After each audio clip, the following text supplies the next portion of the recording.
শ্রী শ্রী রামকৃষ্ণ কথামৃত। তব কথামৃতং তপ্ত জীবনং কবিভিরৃতং কলস্মাপহম শ্রবণমঙ্গলং শ্রীমদাততং ভুবি গৃণন্তি যে ভুরিদা জন। অষ্টম পরিচ্ছেদ। কেশবকে শিক্ষা, গুরুগিরি ও ব্রাহ্ম সমাজ। গুরু এক, সচ্চিদানন্দ। সকলে আনন্দ করিতেছেন। ঠাকুর কেশবকে বলিতেছেন, তুমি প্রকৃতি দেখে শিষ্য করো না, তাই এরূপ ভেঙে ভেঙে যায়। মানুষগুলি দেখতে সব একরকম, কিন্তু ভিন্ন প্রকৃতি। কারো ভিতর সত্ত্বগুণ বেশি, কারো রজগুণ বেশি, কারো তমগুণ। পুলিগুলি দেখতে সব একরকম, কিন্তু কারো ভিতর ক্ষীরের পোড়, কারো ভিতর নারিকেল ছাই, কারো ভিতর কলাইয়ের পোড়। সকলের হাস্য। আমার কি ভাব জানো, আমি খাই দাই থাকি, আর সব মা জানে। আমার তিন কথাতেই গায়ে কাঁটা বেঁধে, গুরু, কর্তা আর বাবা। গুরু এক, সচ্চিদানন্দ, তিনিই শিক্ষা দেবেন। আমার সন্তান ভাব। মানুষ গুরু মেলে লাখ লাখ, সকলেই গুরু হতে চায়, শিষ্য কে হতে চায়? লোকশিক্ষা দেওয়া বড় কঠিন। যদি তিনি সাক্ষাৎকার হন আর আদেশ দেন, তাহলে হতে পারে। নারদ, সুখদেবাদির আদেশ হয়েছিল, শঙ্করের আদেশ হয়েছিল।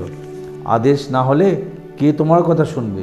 কলকাতার হুজুগ তো জানো, যতক্ষণ কাঠে জাল, দুধ ফোঁস ফোঁস করে ফোলে, কাঠ টেনে নিলে কোথাও কিছু নেই। কলকাতার লোক হুজুগে ওই একটাই কুয়া খুঁড়ছে, বলে জল চাই। সেখানে পাথর হলো, তা ছেড়ে দিলে আবার এক জায়গায় খুঁড়তে আরম্ভ করলো, সেখানে বালি মিলে গেল, ছেড়ে দিলে আর এক জায়গায় খুঁড়তে আরম্ভ হলো। এরকম আবার মনে মনে আদেশ হলে হয় না। তিনি সত্যস্যই সাক্ষাৎকার হন আর কথা কন, তখন আদেশ হতে পারে।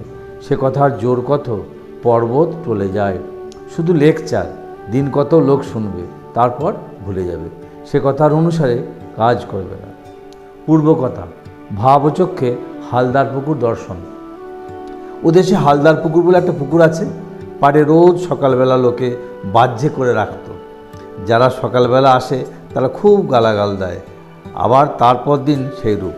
বাহ্যে আর থামে না, সকলের হাস্য। তখন লোকে কোম্পানিকে জানালে, তারা একটি চাপরাশি পাঠিয়ে দিলে। সেই চাপরাশি যখন একটা কাগজ মেরে দিলে, বাহ্যে করিও না, তখন সব বন্ধ হলো। সকলের হাস্য। লোক শিক্ষা দেবে বলে চারপাশ চায়, না হলে হাসির কথা হয়ে পড়ে। আপনারই হয় না, আবার অন্য লোক। কানা কানাকে পথ দেখিয়ে রয়ে যাচ্ছে, হাস্য। হিতে বিপরীত। ভগবান লাভ হলে অন্তর্দৃষ্টি হয়, কার কী রোগ বোঝা যায়, উপদেশ দেয়া যায়। অহংকার ও বিমূঢ়াত্মা কর্তাহং ইতি মন্যতে। আদেশ না থাকলে আমি লোক শিক্ষা দিচ্ছি, এই অহংকার হয়। অহংকার হয় অজ্ঞানে। অজ্ঞানে বোধ হয় আমি কর্তা, ঈশ্বর কর্তা, ঈশ্বরই সব করছেন, আমি কিছু করছি না। এ বোধ হলে সে তো জীবনমুক্ত। আমি কর্তা, আমি কর্তা, এই বোধ হলেই যত দুঃখ অশান্তি। জয় ঠাকুর। ওম স্থাপকায় চ ধর্মস্য সর্বধর্মস্বরূপিণে অবতার বরিষ্ঠায় রামকৃষ্ণায় তে নমঃ।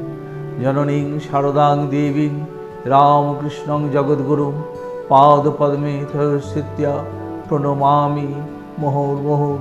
জয় ঠাকুর, জয় ঠাকুর, জয় ঠাকুর। জয় স্বামীজি, জয় স্বামীজি, জয় স্বামীজি।